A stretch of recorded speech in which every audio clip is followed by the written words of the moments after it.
In this lesson, we're going to look at our quadratic functions again. I know we've looked at them before when we were doing our transformations and with solving quadratic functions, but we're going to look at it again in graphing and looking at how we can get information when our equation is in several different forms. So we're going to look first of all at what we call standard form.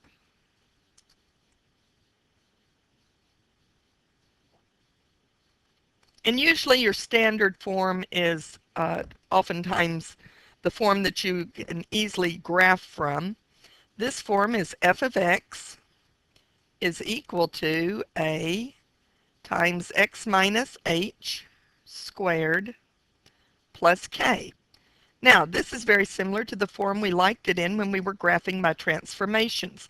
And we can graph these by transformations, or we can graph them using some other pieces of information. When we have our equation in this form, our vertex, which is the place where we change directions, our vertex will be the point HK. And so again, since it's inside the parentheses, we would undo it. And so x would equal HK. What we call our axis of symmetry. Now, these are symmetrical, but they're not always symmetrical about the y-axis. So we also have our axis of symmetry for just the graph. And the axis of symmetry is an equation. It's x equals h. So the vertex is located along the axis of symmetry. We have our axis of symmetry that would go down through the middle of the graph, and it's at x equals h. Now this point, the vertex, is hk. If our a is positive, our graph opens up, and we have a minimum, a relative minimum.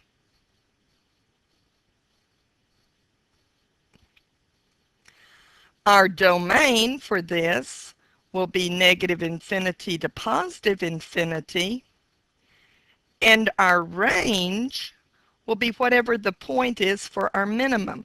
If it's opening up, then it will be from that point. So in this case, it would be the k to infinity.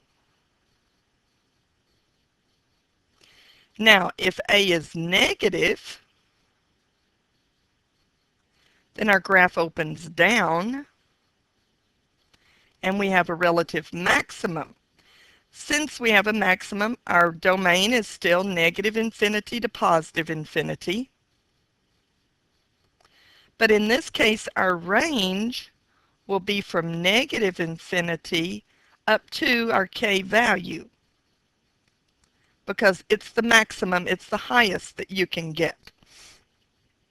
Now what we want to do is take this and some other pieces of information, and we want to graph equations using this information, not necessarily graphing by transformations, because sometimes that's the information you need, not just the graph. So let's look at an equation that's in standard form. F of x is equal to negative 3 times x minus 2 squared plus 12. Now we want to go through here and get all those pieces of information. We want to get the axis of symmetry. Well, you simply take what's inside the parentheses and set it equal to 0 and solve. So if we set that equal to 0, we're going to get x equals 2. So that's going to be the middle of our graph. Our vertex, that's the x value for our vertex, and then 12 will be the y value. So our vertex is at the point 12 to 12. Since a is negative, our graph is going to open down.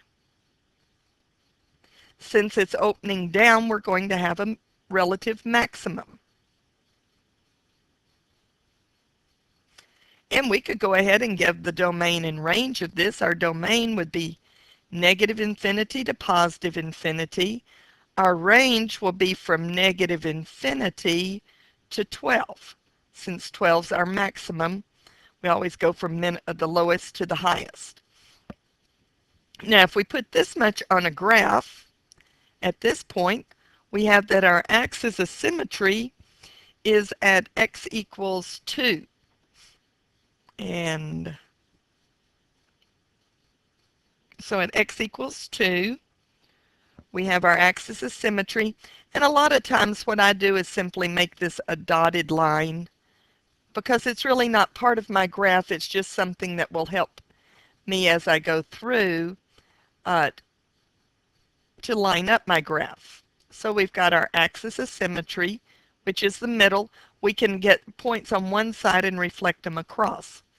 We know that our maximum is at 12. 2, 4, 6, 8, 10. And we're going to have to go up just a little bit higher here. So 12 would be about here.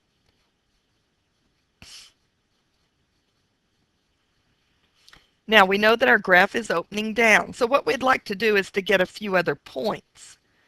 So some points that are easy to get and also important to get are your x-intercepts. Now to get your x-intercepts, you take your function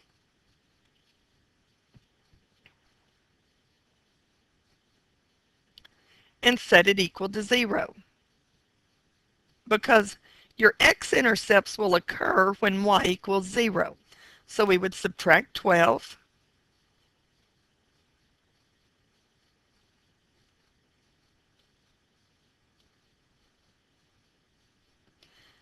Divide by negative 3.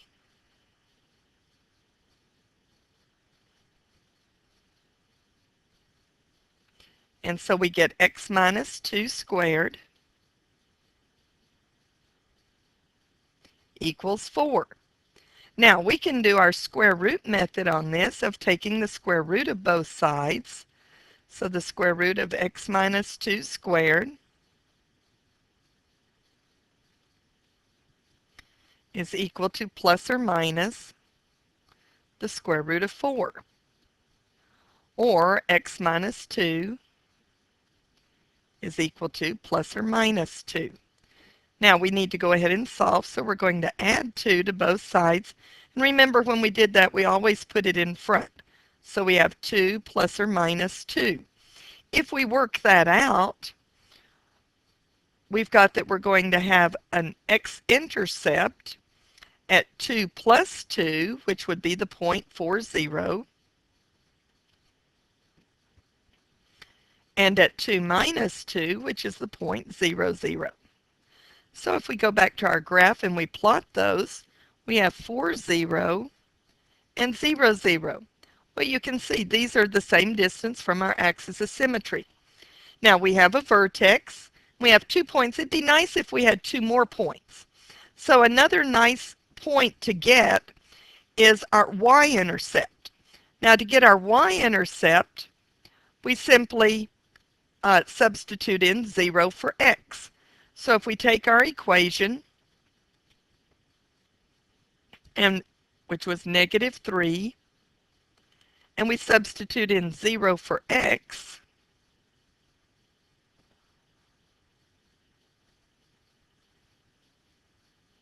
then that will equal our y value, our f of x. So we have negative 3 times negative 2 squared plus 12. Well, that's negative 3. And negative 2 squared is 4. So we have negative 12 plus 12, which is 0. Now, we already have that point because one of our points, our x-intercepts was 0, 0. So that means our y-intercept would also be 0, 0. So in this case, if we had looked right here, we would have known what our y-intercept was and know that that wouldn't give us an additional point. But there are times that most of the time it will be a different point, and so that's how we would go about getting it. So we've got these points. If we wanted to, we could just pick a point such as 1. and substitute that in. Whoops. So let's go back and substitute in 1. And that will just give us another point. So if we substitute in 1, then we're going to have negative 3 times 1 minus 2 squared plus 12, which would be negative 3 times negative 1 squared plus 12. Well, negative 1 squared is 1 times negative 3 is negative 3 plus 12, and that gives us 9. So we have the point 1, 9. Now, if we plot that point, we have 2, 4, 6, 8, 9. Now we can reflect that across our axis of symmetry. We go 1 unit to get to our axis of symmetry, so we would go 1 unit on the other side. And now we can graph our equation, and it would be a little bit nicer if we could go through those points a little bit better, but we're not doing a good job of that. They should cross at our points there. And so this would give us a graph of our function, and it also gives us some information. All right, let's look at another graph or another equation. And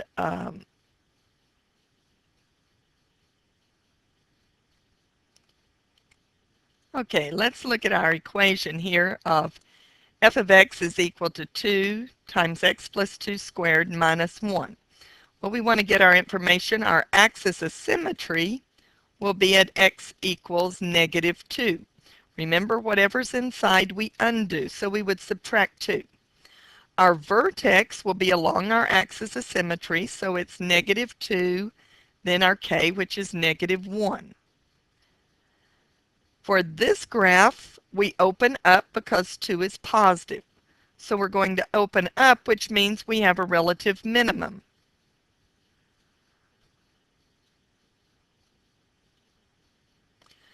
Now, if we want to go ahead and get our domain and range, our domain will be negative infinity to positive infinity. We can use all x's. Now, since we open up and have a minimum, then our k value is that minimum. So we'll go from negative 1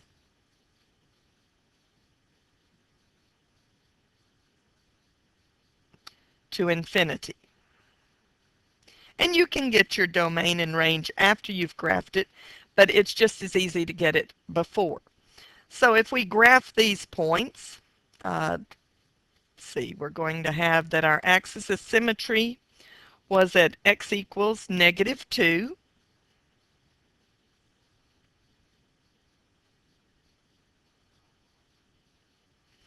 So there's going to be the middle of our graph. And we have our vertex at negative 2, negative 1. Now we're going to open up. So we need some other points. Well, if we can get where we cross the x-axis, and if we can get where we cross the y-axis, then that will give us some good information. So let's go back and get our x-intercept.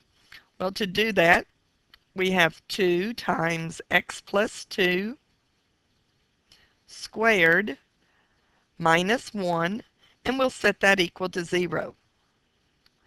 So we'll add 1.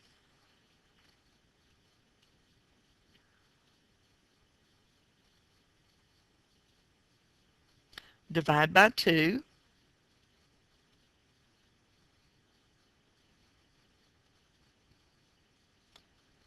Take the square root of both sides. So over here we have plus or minus the square root of 1/2. And then we'll subtract 2. Now let's go ahead and rationalize this. So this would be the square root of 2 over 2, multiplying both my numerator and denominator by 2. And then if I got me a common denominator, which would be 2, well, negative 2 times 2 would be negative 4 plus or minus the square root of 2. Now, if we're going to put that on a graph, we're going to need some kind of approximation of this. You could go through and think it through just a little bit. Uh, Even if we left it in this form, the square root of 2 is about 1.4. So half of that would be about 0.7.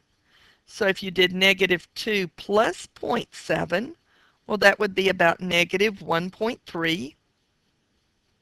If you did negative 2 minus 0.7, that would be negative 2.7.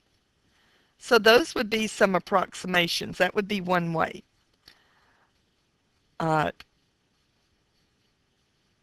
And, you could go through and actually work it in this form. Negative 4 square root of 2 is about 1.4.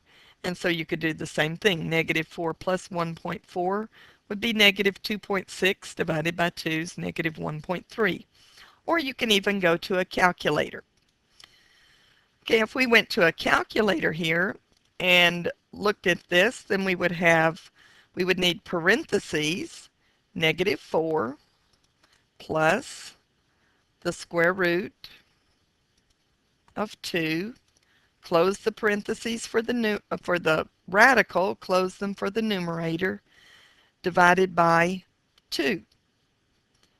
And that gets us a negative 1.29. So with negative 1.3, we were very close.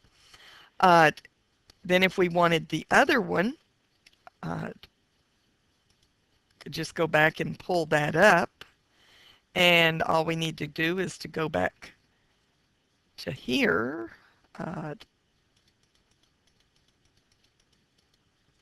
And make that a minus.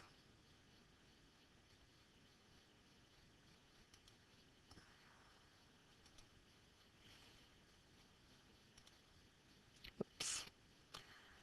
I think I erased something as I went there. Negative 4 minus.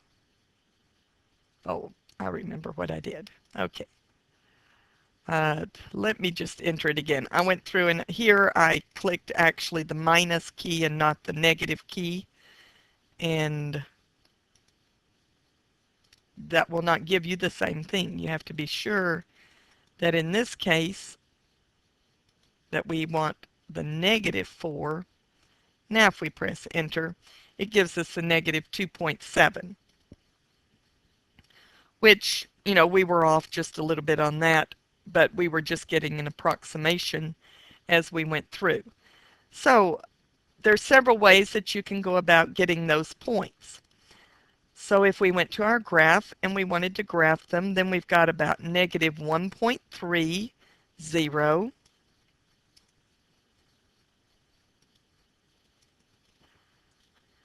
So that would be about here. And then it was to negative 2.7. And you can see those are symmetrical about the axis of symmetry. Then let's get the y-intercept. Well, to get the y-intercept, all we do is substitute in 0 for x. And so if we took our equation and we substituted in 0 for x, we would have 2 times 0 plus 2 squared minus 1.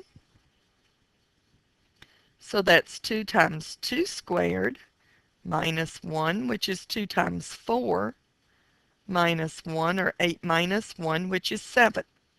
So that means at the point 0, 7, we're crossing the graph. So at 0, 2, 4, 6, 7, we're going to be on our y-axis. Well, that's 2 units from the axis of symmetry, so if we go 2 units in the other direction, reflected across, then we'll have the same point. And so now we can draw our graph. It'd be nice if I could do that a little bit straighter.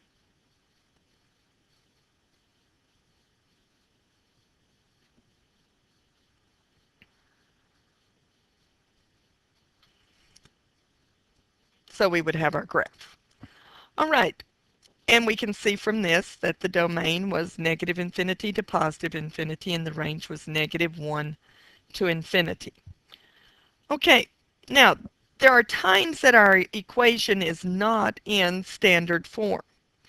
Uh, we can also have our equation written in the form of f of x is equal to ax squared plus bx plus c, just in the form of a quadratic. Well, we need to get all that same information. So the axis of symmetry is equal to the opposite of b over 2a. So our vertex, that will be our x value. Should have been x equals. That will be our x value, the opposite of b over 2a. Then to get our y value, we simply substitute that x value into our equation. We can't just read it from the equation. We have to substitute it in. And then if a is positive, we open up. If a is negative, we open down. And all the same things then about the maximum and the minimum, and how to get the domain and range. We do all of those the same way. So let's look at an equation and go through and graph it using this information. Let's say that we've got the equation f of x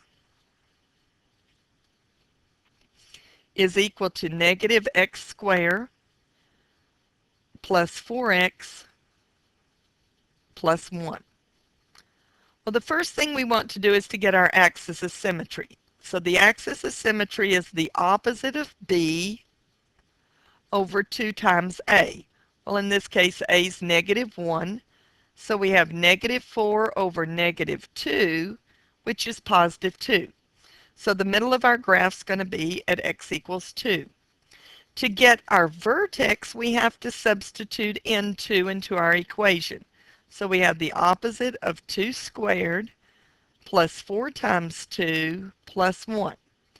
Well, that would be the opposite of 4 plus 8 plus 1, which would be 5. So our vertex is at the point 2, 5. Since a is negative, this is going to open down. So we will have a maximum.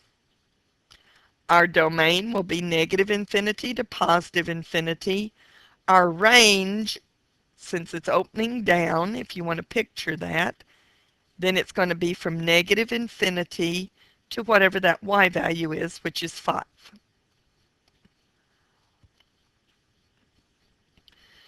So if we wanted to graph this, first of all, we would want to give our axis of symmetry, which was at x equals 2.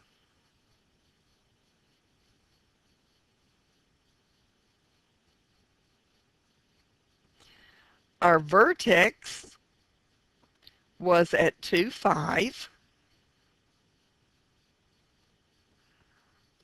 And this is going to open down. Now we would like at least 4 more points. Well, if we can get where we cross the x-axis, that will give us 2. If we can get the y, where it crosses the y-axis or the y-intercept and can reflect it, that will give us 2 more. So let's go ahead and get the x-intercept. Okay, we need to get the x-intercepts. And so to do that, we take our equation and set it equal to 0. Well, negative x squared plus 4x plus 1 equals 0. So let's just go through and use the quadratic formula. X is equal to the opposite of b plus or minus the square root of b squared minus 4 times a times c all over 2a. So that's going to be negative 4 plus or minus. Now that was 16 plus 4 over negative 2, or negative 4 plus or minus the square root of 20 over negative 2. And again, we're going to get some approximations. Now we can simplify the square root of 20. Square root of 20 is 4 times 5, so the square root of 4 is 2 square roots of 5 over negative 2. And I could divide both of those by negative 2. So what I end up with is 2 plus or minus the square root of 5. Now, if we go through and use our calculator, we can get approximations. 2 plus the square root of 5 is going to be about 4.3, and 2 minus the square root of 5 will be about 0.24. And you can use your calculator to do this. So if we have then negative 0.24 and 4.23. Okay, then we need our y-intercept, which is simply taking our equation and substituting in 0 for x, which will be 1. So our y-intercept is when y equals 1. We can reflect that across the x-axis. It was 2 units, so we would go 2 units, and then we can draw our parabola.